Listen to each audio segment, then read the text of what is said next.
like a Hellcat.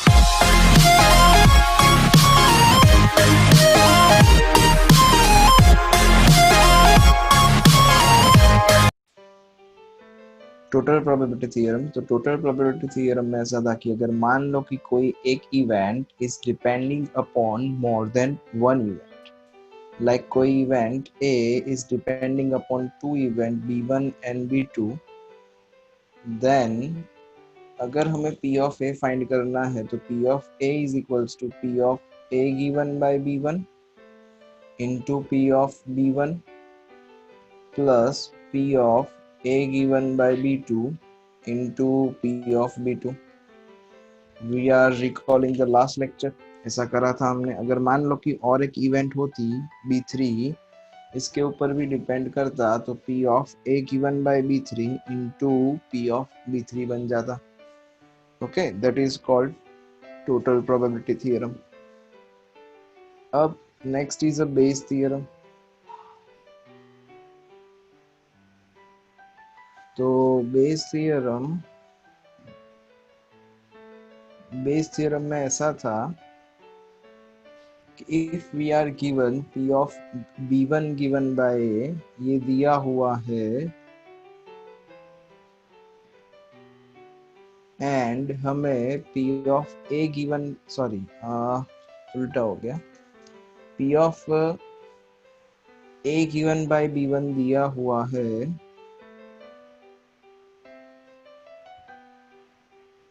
and हमें P of B1 given by A find करना है।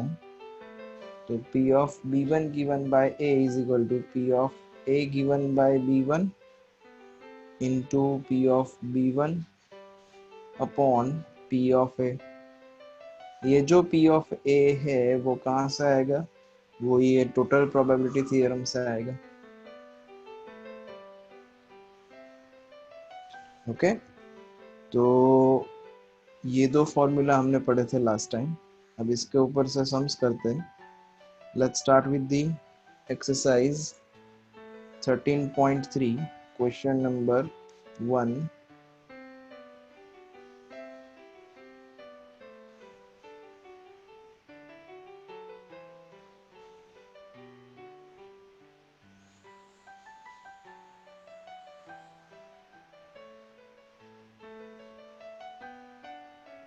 चल,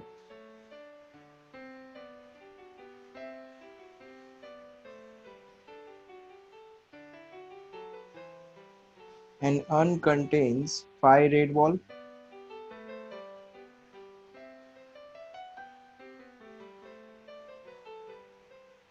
and 5 black balls. A ball is drawn randomly and its color is noted and returned to the urn. Moreover, additionally, two additional balls of the color drawn are put back into the urn. Then a ball drawn randomly. What is the probability that the second ball is red? Question समझ में आया भाई कि करना क्या है? चल पहले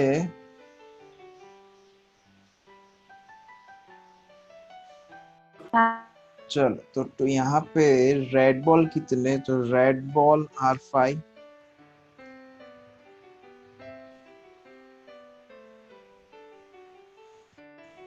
एंड ब्लैक बॉल कितने? तो ब्लैक बॉल्स आर आल्सो 5।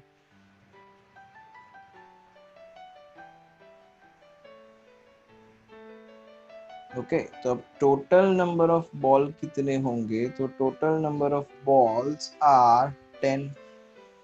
अब हम ऐसा करते हैं कि इवेंट ए, जो फर्स्ट बॉल है वो रेड बॉल है। Event A is like that, जो फर्स्ट बॉल है वो रेड बॉल है। इवेंट बी ऐसा लेते हैं कि भाई फर्स्ट बॉल जो आएगा that is black ball. Okay, अब हमें प्रोबेबिलिटी किसकी ढूंढनी, what is the probability that the second ball is red. तो लेट्स से इवेंट आर जो हमें ढूंढना है, आर इज लाइक दैट कि सेकेंड बॉल इज रेड, ऐसा। ओके चलो, तो टोटल हमारे पास 10 बॉल्स है।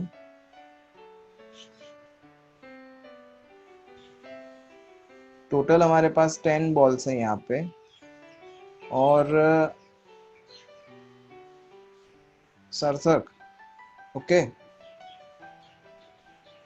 टोटल यहाँ पे यस सर। टोटल यहाँ पे 10 बॉल्स है। फर्स्ट बॉल रेड होना चाहिए, उसकी प्रोबेबिलिटी पूछिए हमें, तो पी ऑफ ए क्या बनेगा भाई, आउटकम अपॉन टोटल आउटकम। तो 5 रेड है तो it is 5/10, that is 1/2। Okay, अगर फर्स्ट बॉल रेड बॉल होगा तो P of B is first ball is a black ball, तो P of B is also equals to 5/10, that is also equals to 1/2। अब red ball आएगा अगर हमने first red ball लिया होगा, तो इसका मतलब क्या हुआ, second ball is a red ball with respect to first ball is a red ball. अगर फर्स्ट बॉल भी रेड बॉल है तो जैसे क्वेश्चन में बोला है कि अगर फर्स्ट बॉल रेड बॉल है तो हमें क्या करना है, उसमें 2 और रेड बॉल ऐड करने हैं। तो probability of red ball with respect to event A अगर ढूंढेंगे तो क्या होगा, अगर 5 रेड बॉल से अगर फर्स्ट वन रेड बॉल आता है तो हमें 2 और रेड बॉल ऐड करने हैं, तो टोटल रेड बॉल कितने हो गए, 7 हो गए। And total number of balls भी कितने हो गए, 10 थे उसकी जगह पे 12 हो गए। तो इसकी प्रोबेबिलिटी क्या आ जाएगी, 7/12। फिर से एक बार सुनो, यहाँ पे फर्स्ट वन केस ऐसा लिया कि first ball is a red ball. यहाँ पे क्वेश्चन में क्या बोला है कि अगर आप कोई भी रैंडम कलर का हाथ में आएगा, उस कलर के आप 2 एडिशनल बॉल उस ऑन में ऐड करो। ओके, तो टोटल यहाँ पे 10 बॉल्स थे, अब 2 बॉल में ऐड कर रहा हूँ कोई भी कलर के, तो total will be 12 at that time. अब मैं फर्स्ट ऐड कर रहा हूँ ऑब्वियसली, तो रेड कलर के ball with respect to first ball is a red,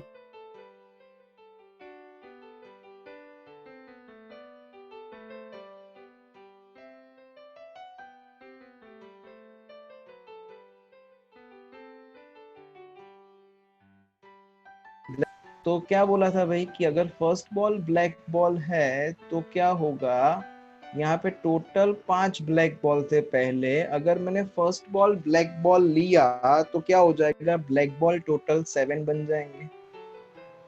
okay, और टोटल नंबर ऑफ बॉल्स कितने बन जाएंगे, 12 बन जाएंगे। अब हमें क्या करना है, हमें तो सेकेंड बॉल रेड बॉल होना चाहिए, उसकी प्रोबेबिलिटी ही ढूंढनी है। तो एट दैट टाइम जो यहाँ पे रेड बॉल थे वो रेड बॉल कितने रहने वाले, वो तो 5 ही रहने वाले, क्योंकि फर्स्ट बॉल ब्लैक बॉल था तो हमने ऐड जो करा वो क्या ऐड करा, ब्लैक बॉल ऐड करा है। तो number of balls which are red is are 5 and total number of balls are 12 हो जाएगा। अब हमें ढूंढना क्या है, probability that the second ball is a red ball, मतलब हमें इवेंट आर के लिए प्रोबेबिलिटी ढूंढनी है। तो अभी हमने समझा, अभी रिकॉल करा टोटल प्रोबेबिलिटी थ्योरम कि यहाँ पे टोटल प्रोबेबिलिटी थ्योरम के हिसाब से क्या होगा, probability of red ball is equals to probability of red given by A into P of A. एक से ज्यादा इवेंट के ऊपर डिपेंड है, तो in plus P of R given by B into P of B. अब value plug in कर दी जाए तो that is equals to 7/12 into 1/2 plus 5/12 into 1/2। तो ये क्या हो गया 7/24 एंड ये 5/24, तो 7 + 5 12, 12/24, so that is equals to 1/2 answer. Okay. Question number 2 is a bag contain 4 red and 4 black. Another bag contain 2 red and 6 black. तो दो बैग हैं, let's say B1 and B2 are two bags. तो B1 जो है उसमें क्या है 4 red and 4 black balls. तो रेड बॉल कितने 4, ब्लैक बॉल कितने, तो वो भी 4. बैग 2 जो है उसमें रेड बॉल कितने, तो red ball 2 and black ball कितने, तो black balls are 6. One of the two bag is selected at random. पहले दो में से कोई एक रैंडमली बैग आप सिलेक्ट करोगे एंड देन एक बॉल सिलेक्ट करोगे from the bag which is found to be red. Find the probability of that the drawn bag is a first bag. ऐसा. ओके.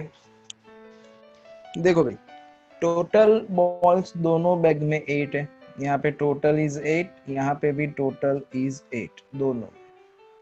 तो फर्स्ट ऑफ ऑल दो bag है आपके पास, तो दो बैग सिलेक्ट करनी है, तो probability of B1 is equals to कितना हो सकता है. Probability of B1 and probability of B2 क्या होगा. दो बैग है आपके पास, उसमें से एक बैग आपको सिलेक्ट करनी है, तो उसकी प्रोबेबिलिटी कितनी. 1/2 1/2. हाँ 1/2 1/2. तो P of B1 is 1/2 and P of B2 जो है वो भी 1/2. कैसे. Outcome upon total outcome. आप कितनी सिलेक्ट कर रहे हो, एक बैग सिलेक्ट कर रहे हो, टोटल आपके पास कितनी बैग है, तो आपके पास दो बैग है. ओके. अब क्या बोला आपको कि एक बॉल सिलेक्ट करो which is to be red, red होना चाहिए. तो red ball with respect to bag 1, bag 1 में से रेड बॉल सिलेक्ट हुआ होगा, उसकी प्रोबेबिलिटी कितनी. तो रेड बॉल बैग 1 में कितने हैं 4 हैं एंड टोटल बॉल कितने हैं 8 है. तो red ball with respect to B1 is 4/8, that is 1/2. And red ball with respect to bag 2, तो बैग 2 में होगा उसकी प्रोबेबिलिटी, तो red ball is 2 and total ball is 8, तो ये क्या हो जाएगा 2/8, तो that is equals to 1/4. Okay. अब आपको क्या पूछा है कि आपने जो बॉल सिलेक्ट करा है, find the probability of that ball is drawn from the first bag. Ball आपने जो सिलेक्ट करा है वो कहाँ से होना चाहिए, फर्स्ट बैग में से होना चाहिए, ये आपको ढूंढना है. क्वेश्चन एक बार फिर से समझ लेते हैं. दो अलग अलग बैग है, उसके अंदर रेड एंड ब्लैक कलर के इतने इतने बॉल्स है. हमने प्रोबेबिलिटी ढूंढ ली. पहले तो बैग 1 सिलेक्ट करोगे, उसकी probability of bag 1 is equal to probability of bag 2 is equal to 1/2, क्योंकि दो बैग है और उसमें से आप एक बैग सिलेक्ट कर रहे हो, तो प्रोबेबिलिटी इज इक्वल्स टू 1/2. अब red ball with respect to bag 1, first bag में रेड बॉल है, तो रेड बॉल कितने 4 है. अब वो फर्स्ट बैग में से रेड बॉल आएगा, उसकी प्रोबेबिलिटी कितनी, तो आउटकम अपॉन टोटल आउटकम. तो टोटल 8 बॉल है, रेड बॉल 4 है, तो probability is equals to 4/8. Same thing bag B के लिए, B2 के लिए red ball are 2 and total balls are 8, तो इट इज 2/8 ऐसा. अब प्रोबेबिलिटी किसकी फाइंड करनी है, find the probability that the ball is drawn from the first bag. आपने फर्स्ट बैग में से रेड बॉल लिया, तो प्रोबेबिलिटी किसकी, फर्स्ट बैग की with respect to red ball. तो P of B1 given by R ढूंढना है आपको. समझ में आया भाई, किसी को इसमें कुछ डाउट. अब ढूंढना P of B1 given by R है. तो अभी हमने डिस्कस रिकॉल करा था लेक्चर में कि अगर P of R given by B1 दिया हुआ है and P of B1 given by R find करना है, तो we will apply Bayes theorem. तो बेस थ्योरम के हिसाब से क्या था, P of R given by B1 into P of B1 upon P of R। कहाँ से लाएंगे? टोटल प्रोबेबिलिटी से। तो पी ऑफ R आप टोटल प्रोबेबिलिटी से अलग से फाइंड करो, या तो फिर यहीं पे सब्स्टिट्यूट करके फाइंड कर दो, इट्स ओके। तो यहीं पे सब्स्टिट्यूट करके फाइंड करते हैं। तो P of R red ball होने की probability it is depending upon two event. कौन सी इवेंट? तो P of R given by B1 into P of B1 plus P of R given by B2 into P of B2 ऐसा। Okay, now plug in the values. तो अगर values plug in करते हैं तो क्या रहेगा आपके पास?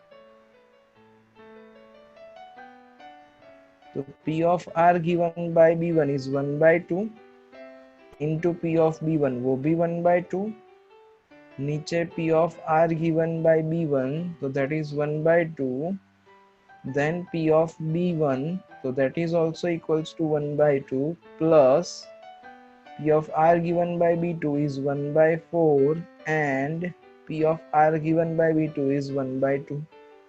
तो we can take कॉमन निकाला जा सकता है, ये 1/2 कॉमन निकल जाएगा एंड कॉमन निकाल के इसके साथ कैंसिल कर देंगे एक 1/2 के साथ। ओके, तो अब क्या बचेगा हमारे पास? तो ऊपर खाली 1/2 बचा, नीचे 1/2 प्लस 1/4 बचा। तो एलसीएम ले लिया जाए 1/2 अपॉन, यहाँ पे एलसीएम लेंगे तो 4 इज एलसीएम, तो ये हो जाएगा 3/4। तो that is equal to 1/2 and ये 4/3 बन जाएगा। तो 2 2 जा 4 कैंसल, तो आंसर इज 2/3। तो P of B1 given by R is 2/3 is answer। तो क्वेश्चन नंबर 3 ऐसा है, of the students in a college it is known that 60% reside in the hostel and 40% are day scholar. Previous year result reported that 30% of students who reside in the hostel attain grade A and 20% of day scholar attain A grade in their annual examination।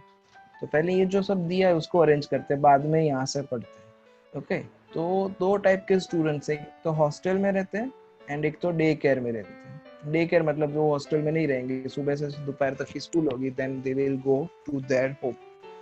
तो hostel में रहेगा student, उसकी probability कितनी है? 60%, मतलब 60/100।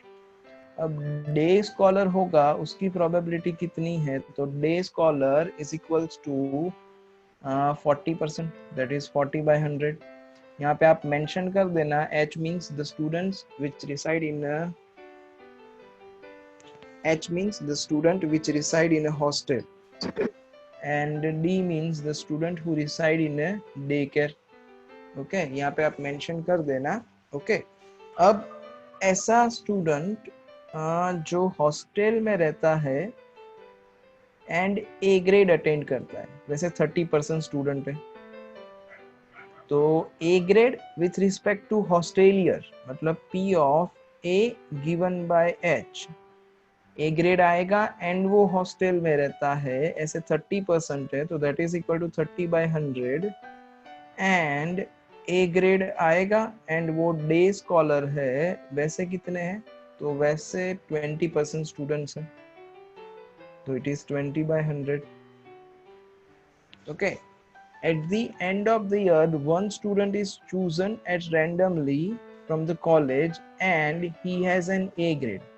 उसको A grade है, वो आपको दिया हुआ है, उसकी प्रोबेबिलिटी हमें नहीं ढूंढनी है, ये दिया हुआ है। What is the probability that the student is a hostelier? वो हॉस्टल में रहता होगा, उसकी प्रोबेबिलिटी ढूंढनी है। ढूंढनी किसकी है? हॉस्टल में रहता होगा उसकी, किसके रिस्पेक्ट में? तो A ग्रेड आया होगा उसके रिस्पेक्ट, ये हमें ढूंढना है। तो P of A given by H आपको दिया हुआ है, P of H given by A हमें फाइंड करना है। तो again we need to apply Bayes theorem. Okay, तो बेस थ्योरम के हिसाब से P of A given by H given by A is equals to P of A given by H into P of H upon P of A. A event जो है it is depending upon hostelier and day scholar, तो मुझे total probability theorem से निकालना पड़ेगा।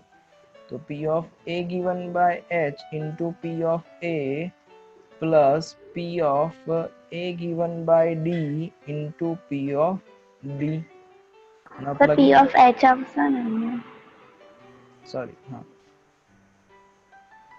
P of H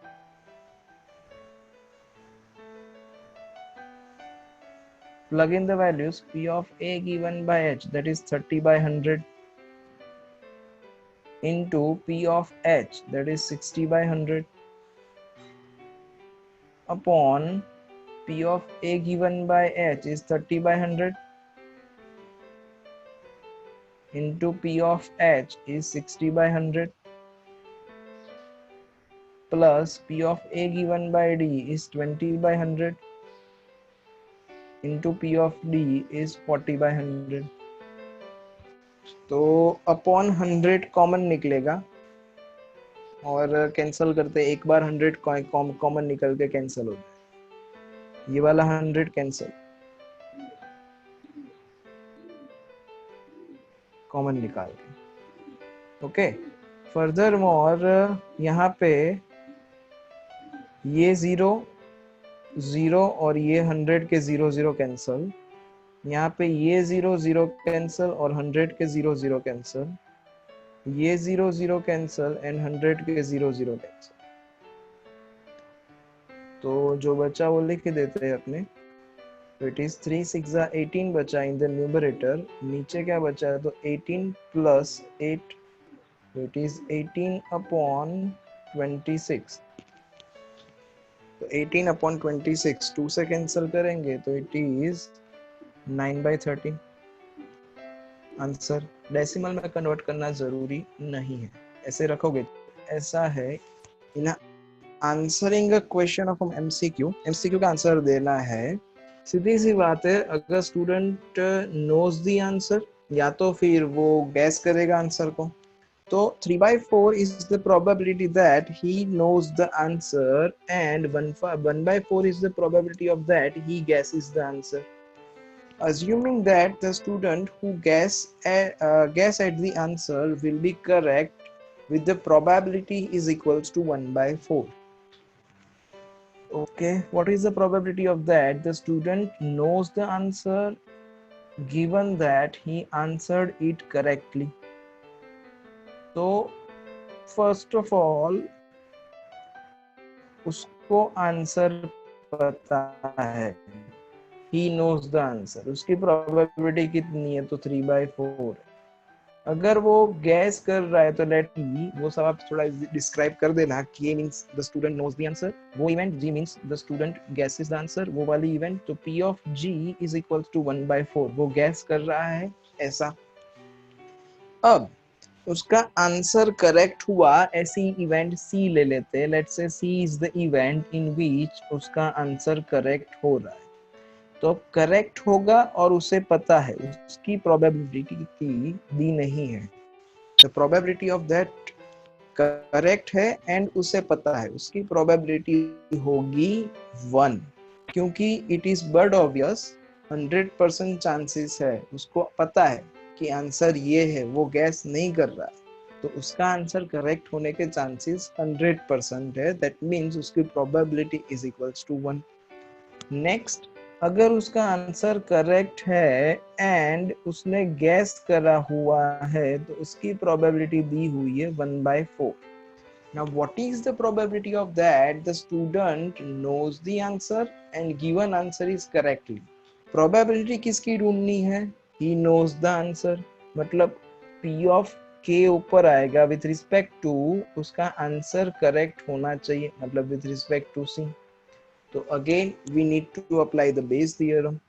तो P of C given by K is equals to, sorry, P of K be given by C is equals to, formula बनेगा तो P of K given by C is equals to P of C given by K into P of K upon P of C, मतलब total probability. तो P of C मतलब क्या आएगा, P of C given by K into P of K plus P of C given by G into P of G. अब आप value plug इन करके answer ला सकते हो खाली। चलो तो इसका आंसर ला देना, कुछ डाउट हो तो डिस्कस कर लेंगे। Next question number 5।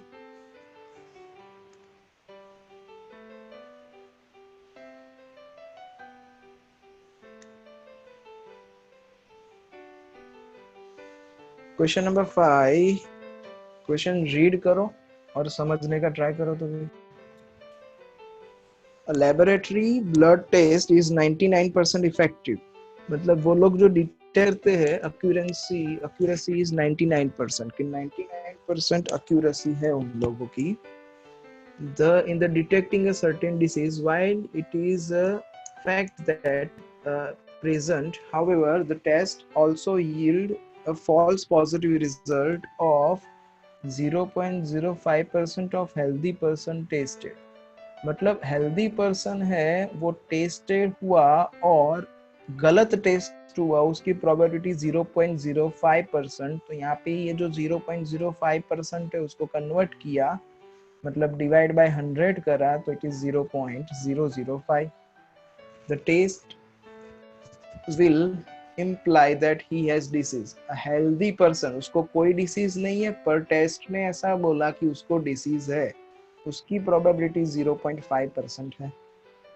If 0.1% of the population actually has the disease, what is the probability of that person has disease given that test result is positive?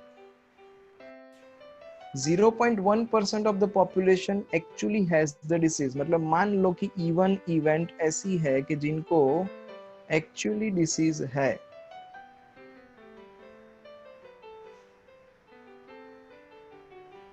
तो उसकी प्रोबेबिलिटी दिया हुआ है आपको 0.1%। तो 0.1% मतलब क्या, डिवाइड बाय 100 करना पड़ेगा। तो 0.1 अपॉन 100, तो दैट इज इक्वल टू 0.001। अब सीधी सी बात है कि पूरी दुनिया में दो टाइप के लोग ही एग्जिस्ट करेंगे, या तो उनको डिसीज होगा या तो उनको डिसीज नहीं होगा। तो let's say event E2 is like that कि not having disease।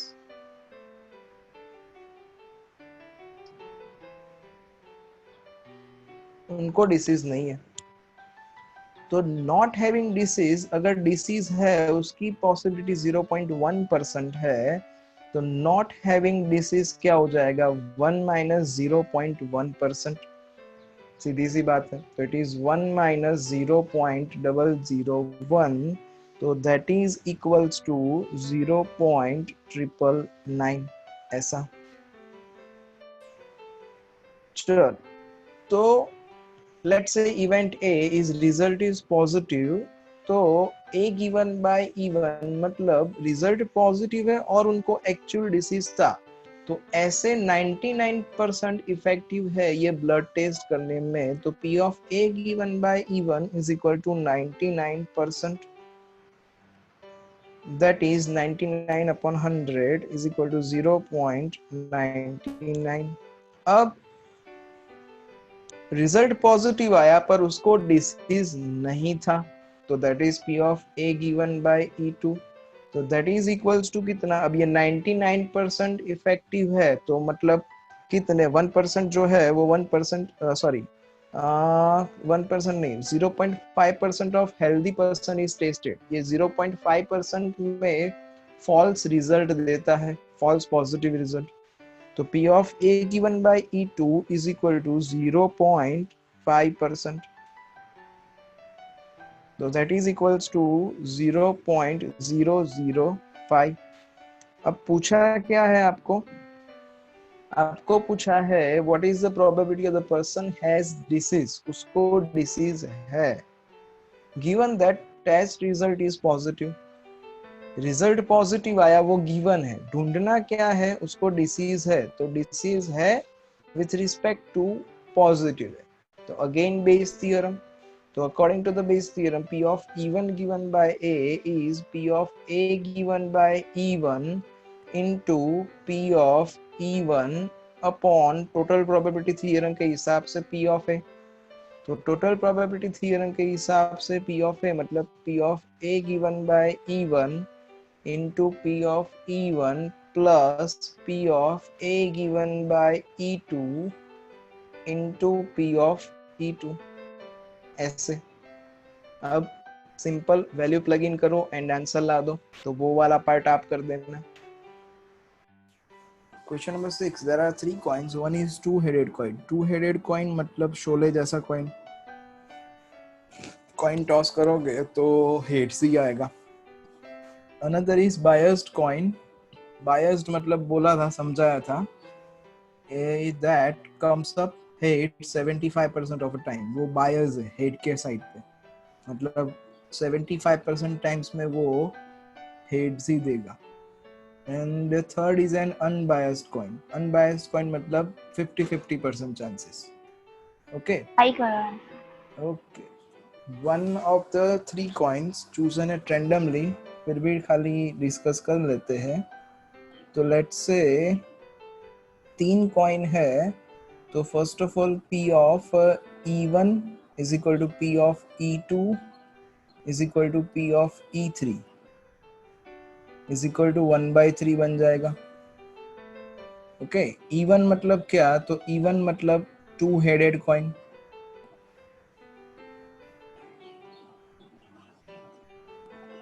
E2 मतलब क्या, तो E2 मतलब बायस्ड कॉइन.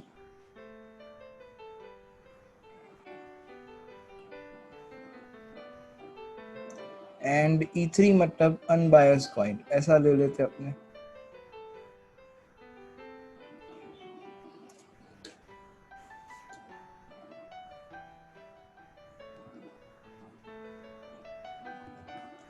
ओके. तो अब let's say event it shows heads, उसको हेड आना चाहिए. तो इवेंट H ऐसा ले लेते हैं कि जिसमें इट शोज हेड्स.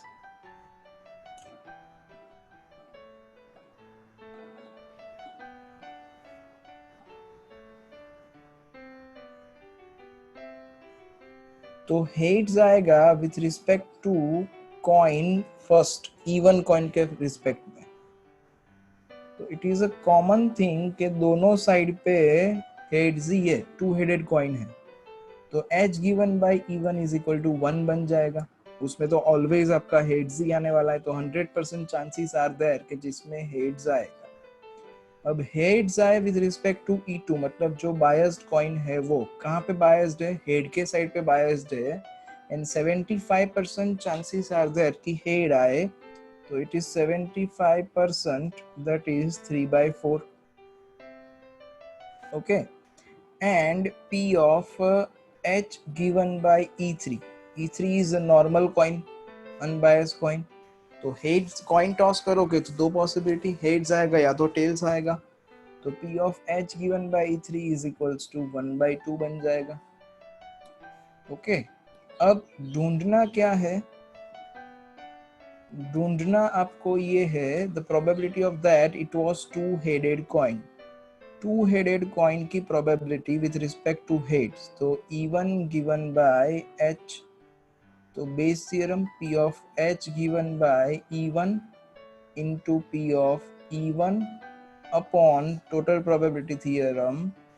तो P of H given by E1 into P of E1 plus P of H given by E2 into P of E2 plus P of H given by E3 into P of E3 and plug in the values और आपका answer आ जाएगा. Okay. Insurance company insured 2000 scooter driver, 4000 car driver and 6000 truck driver.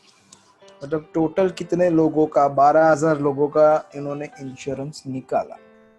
तो let's say event S scooter driver.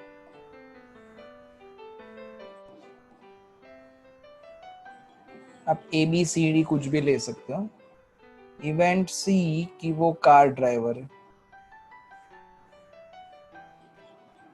And event three कि वो truck driver है।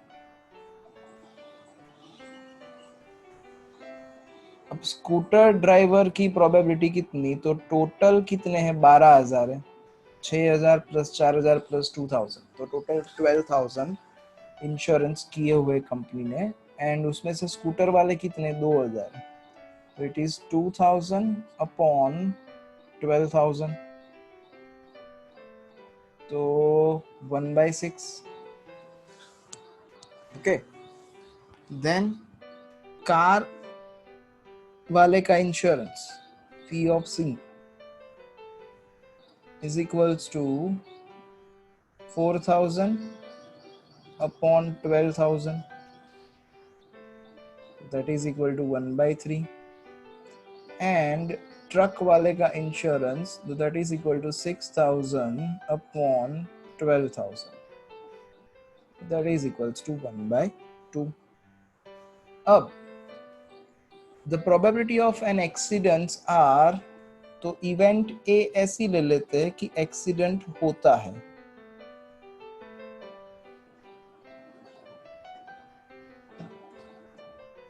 तो accident होगा और वो स्कूटरिस्ट होगा, स्कूटर वाला होगा, उसकी प्रोबेबिलिटी 0.03 रिस्पेक्टिवली बोला हुआ है। मतलब बाय डिफॉल्ट आपको समझना है कि पहला वाला स्कूटर वाला है, सेकंड वाला कार वाला, एंड थर्ड वाला ट्रक वाला। तो एक्सीडेंट हो रहा है विथ रिस्पेक्ट टू स्कूटर, तो दैट इज इक्वल टू 0.01। अब एक्सीडेंट हो रहा है विथ रिस्पेक्ट टू कार वाला है, तो that is equal to 0.03, and accident हो रहा है विथ रिस्पेक्ट टू ट्रक वाला है, तो दैट इज इक्वल टू 0.15। ऐसा। अब हमें क्या ढूंढना है, what is the probability of that he is a scooter driver. Accident तो होगा ही, one of the insured person meet with an accident, ये दे दिया। अब वो स्कूटर ड्राइवर होना चाहिए, उसकी प्रोबेबिलिटी मतलब P of S given by A, ये ढूंढना है।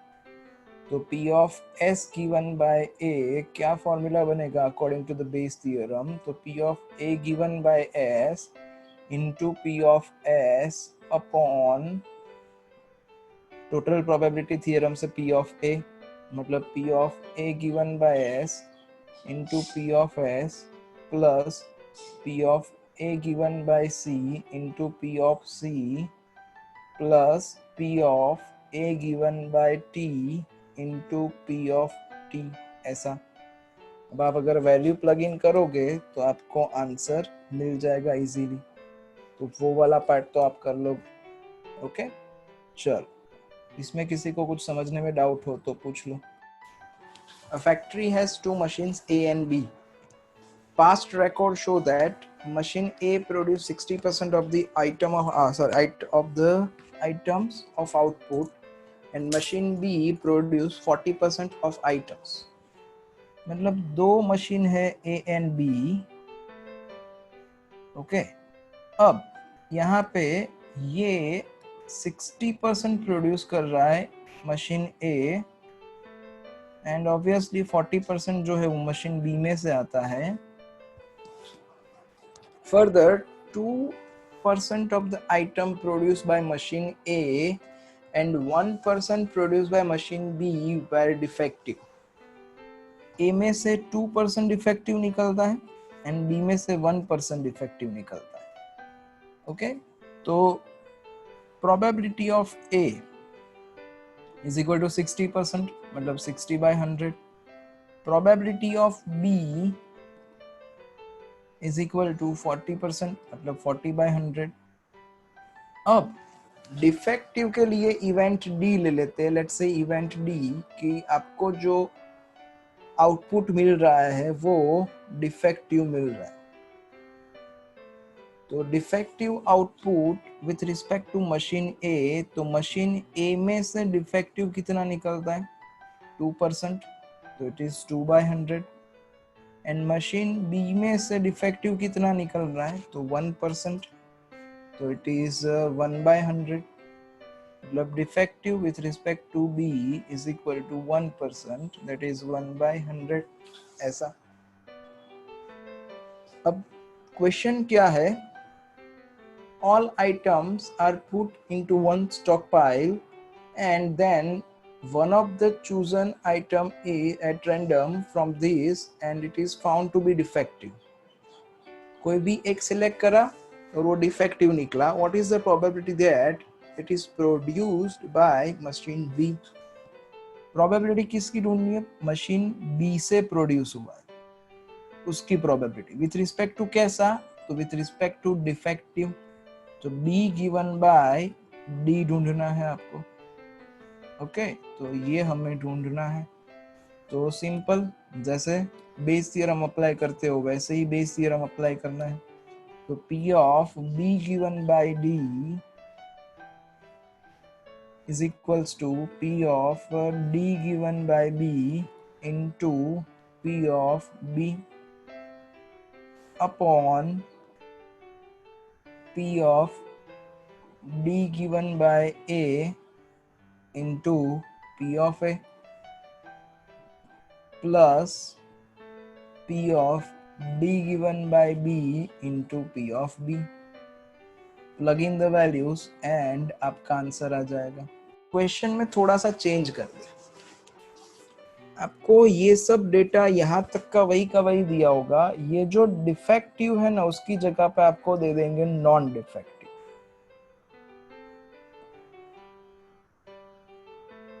बाकी सब डेटा वही का वही। तो आपके पास दो तरीके हैं, अगर नॉन डिफेक्टिव का पूछा हो और डेटा आपको डिफेक्टिव दिया हो तो। ओके, तो ढूंढना क्या है, अगर डिफेक्टिव इज इवेंट डी तो नॉन डिफेक्टिव वाला इवेंट क्या हो जाएगा, डी डैश बन जाएगा। तो D dash equals to non defective. ये कब, अगर क्वेश्चन घुमा के पूछे तो, अगर डिट्टो सम ना पूछकर कोई अलग तरीके से इतना सा चेंज करे तो ये करना है। तो B गिवन बाय डिफेक्टिव की जगह पे क्या हो जाएगा, तो B given bye non defective, non defective मतलब D डैश ऐसा। तो B given by D dash that means 1 minus P of B given by D करना पड़ेगा। ये तरीका नंबर 1 कि ये P of B given by D ढूंढो। B गिवन बाय D मतलब क्या, कि machine B with respect to defective. अब हमें क्या ढूंढना था, machine B with respect to non defective. तो 1 माइनस डिफेक्टिव कर दो तो आपको नॉन डिफेक्टिव मिल जाएगा, क्योंकि मशीन में से जो कुछ भी आउटपुट निकलेगा वो या तो डिफेक्टिव होगा या तो नॉन डिफेक्टिव होगा। तो दो ही तरीके हैं, है ना। अब ये एक तरीका कि डायरेक्ट ऐसे ढूंढो, दूसरा तरीका कि ये जो 2% दिए हैं आपको वो डिफेक्टिव के दिए। अगर 2% डिफेक्टिव है तो नॉन डिफेक्टिव प्रोडक्शन कितना है, 98%।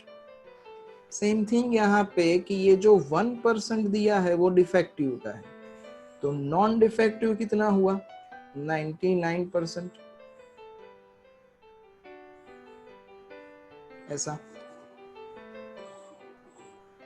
Okay, 99% is non defective. तो उसमें हमें क्या करना पड़ेगा, यहाँ से नॉन डिफेक्टिव का ही सीधा ढूंढ लो। ये 98 एंड 99% देखे, मतलब यहाँ पे 2/100 की जगह पे 98/100 हो जाएगा, यहाँ पे 99/100 हो जाएगा। पर वो नंबर्स कुछ ज्यादा बड़े हो जाएंगे, that's why I advise that कि अगर नॉन डिफेक्टिव ढूंढना है, अगर डेटा डिफेक्टिव का दिया है तो आप ऐसे ही ढूंढो, 1 minus P of B given by D करके। ओके, समझ में आया जो मैंने बताया वो। चलो question number 9, 2 groups are competing for the position of board of directors of a corporation. If the probability that the first and second group will win is 0.6 and 0.4, further the first group win If the first group win, the probability introduce a new product is 0.7 and the corresponding probability is 0.3 if second group win. तो ढूंढना क्या है? Find the probability of that.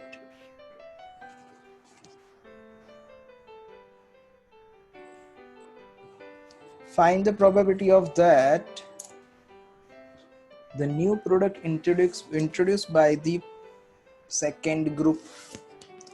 तो G1 and G2 दो group ले लेते हैं.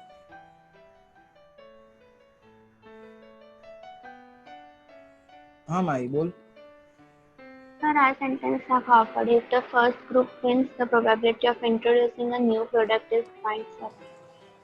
Okay, બે ગ્રુપની વચ્ચે મીટિંગ સોરી બે ગ્રુપની વચ્ચે चल तो दो ग्रुप G1 एंड G2 ले लेते हैं. तो फर्स्ट ग्रुप का जीतने की प्रोबेबिलिटी इज 0.6, तो ये 0.6. P of G2 is equal to 0.4.